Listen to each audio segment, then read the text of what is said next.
Guys, I got a lot of rare games in my collection, but I never thought I'd get this one.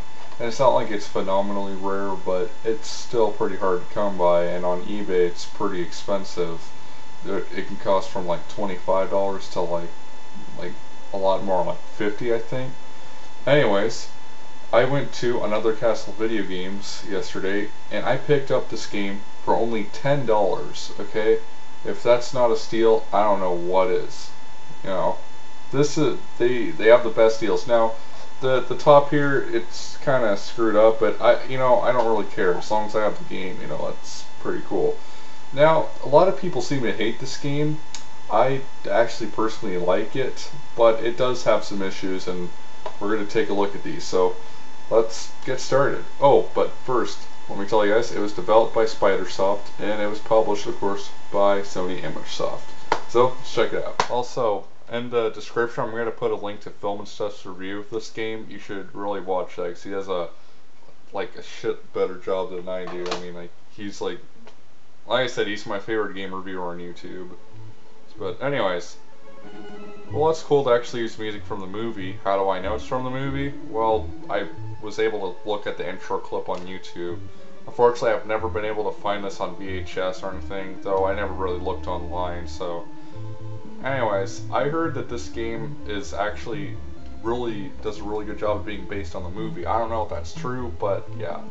Now, this game came out for all kinds of consoles, but this exact game, developed by Spidersoft, was also released on the Sega Game Gear.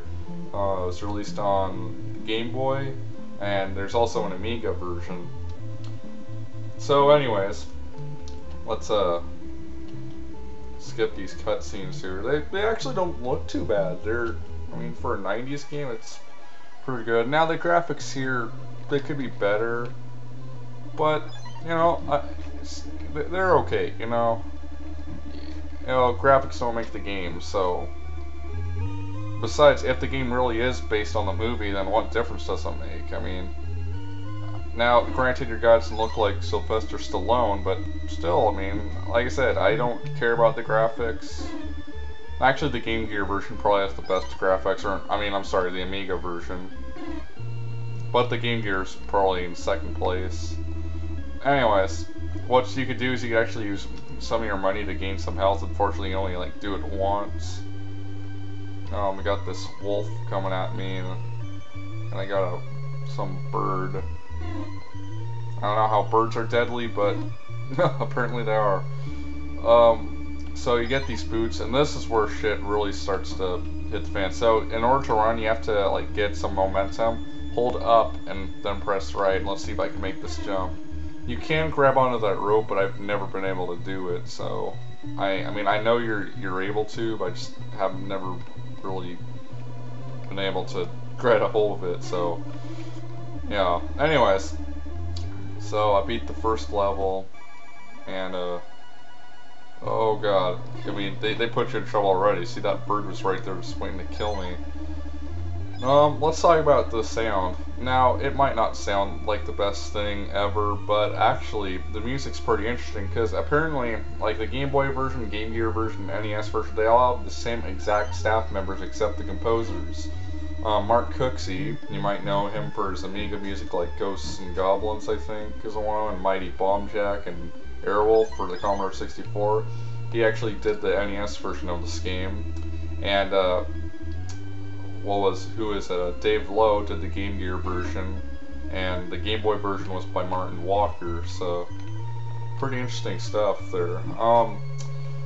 And I forgot who did the Amiga version, but it's also got the same music. And again, like I said, it's taken from the original movie, and I don't remember the name of the composer. Maybe I'll put an annotation there, but yeah, I think the music is really well done. I just wish there wasn't just one stage theme, but work with what you have, And it's, like I said, it's actually not horrible music, Although some people might say it's ear-shattering because, all the high frequencies and stuff. I don't know why they did that, or I don't know why Mark did that, but still, I find the music good nonetheless. So here's what you can call a boss stage. There are actual bosses in the game that you can fight, but this is like the first boss level, if you can call it that. I don't know what else to call it. But anyways, you're supposed to get through these rocks and stuff. And I actually like that they fall randomly and represented in a pattern because it makes it more realistic. What doesn't make sense though is like after you make to the top, like all the rocks all of a sudden stop falling. I don't know why that is, but and that's the problem. Every time a rock hits you, then you go, you fall off the ladder.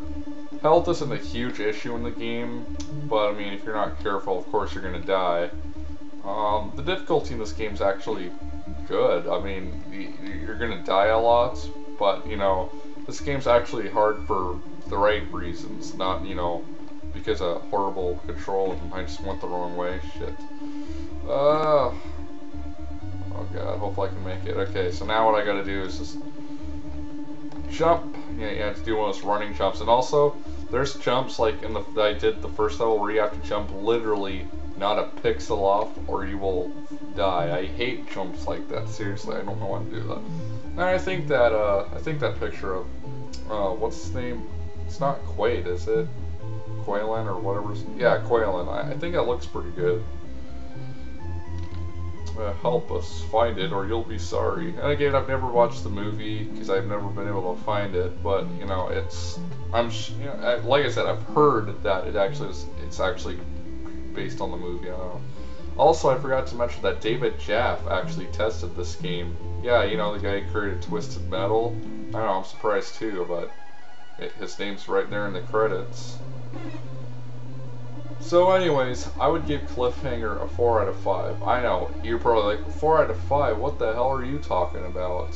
Seriously though, I give this game like 2 points itself just for being based on the movie. And I know, I haven't really watched the movie, but I've heard that, I've heard from a lot of sources, even filmnstuff himself said it actually does a good job at being based on the movie. Like, there's actually a part in the game where you can write off guy's corpse and stuff and like jump off the mountain, and I heard that's actually from the movie. So I mean, excuse me, how many games though, movie-based video games, are actually based on the movies? At least on NES, not a whole lot. My only huge complaint is that the fighting system can kind of suck. I mean, I wish it was different. Also, you can get these weapons too, but they don't really help. See, I only got one of those machetes or whatever, and that bird didn't really hit me. Like I said, the only reason this game has 2 points is because it actually is based on the movie. Usually I don't do this, but seriously, it's like a 1 in 1 million chance that a game that's actually based on the movie is actually based on the movie. And actually, let me reference you guys to another guy I'm subscribed to. His name is Movies to Games Reviews. I don't think he's done a Cliffhanger yet, but he's reviewed a lot of other movie-based video games, and I think he does a fantastic job. The only thing gripes that he kind of talks like William Shatner, but still, I don't care. He's a kick-ass reviewer. You guys go check him out.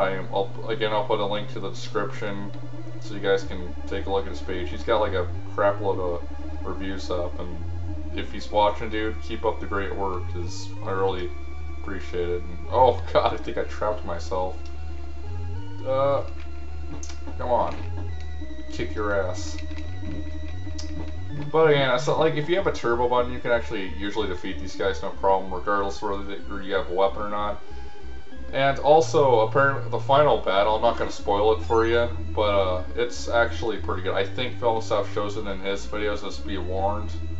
But yeah, I mean, I think the final battle is actually a pretty interesting boss fight. So, and also, I don't know how snow necessarily hurts you, but it apparently does. So yeah, I mean, I think Spidersoft, like being that this is like one of their only NES games, did a great job. Now, I'm pretty sure they developed Last Action Hero. I could be wrong. I know every site says that it's bits, although I talked to the guy who founded the company. He says they didn't make the NES version, only like the Super Nintendo version, I think. Well, I was trying to get that money bag over there, but I'm gonna forget about it. So anyways, I would, if you see this game in a store for like $10 or maybe 15, dude, don't pass on that. So here's the first actual boss, and I know it don't look like much, but it's actually, it's not horrible. I mean, at least the hit detection's good. Although I wish the boss would like flicker, or like you would flicker, you know, show that you actually get recovery time. So this is a pretty cool looking cutscene. I mean, like I said, the graphics aren't the best, but they're okay. I mean, and it's kind of a bonus stage where you can just collect items. So overall, go ahead and give this game a try, because it's not as bad as you might have heard it. I mean, oh yeah, before I forget, I think my friend CornShaq also did a playthrough of this game, so I'll also put a link in the description to that, because obviously out of all the like 3 or 4 videos, I'm no doubt the worst, but who knows, maybe I'll do like an actual full review of this game. I mean, it is one of my favorites, and like I said, the controls are pretty good. Graphics, you know, not the best, but they get the job done, at least for me. Music, dude, it can't get any better if it's from the movie. And holy shit, this game apparently is based on the movie. So, anyways, thanks for watching, guys. Hope you enjoy this. I got more videos coming for you, so keep an eye out for those. And let me give a shout out to all the people I've mentioned in the video. Filmnstuff, CornShaq, and Movies to Games Reviews. Keep up the great work, guys. And oh yeah, someone I forgot to mention, but I don't remember what it is now. So oh yeah, I don't even think you get continues in this game, or maybe you do. So I don't know. If you do, that's cool, but if you don't, that kind of fucking blows. Anyways, thanks for watching, guys. I will see you guys later, and peace out. Have a good one.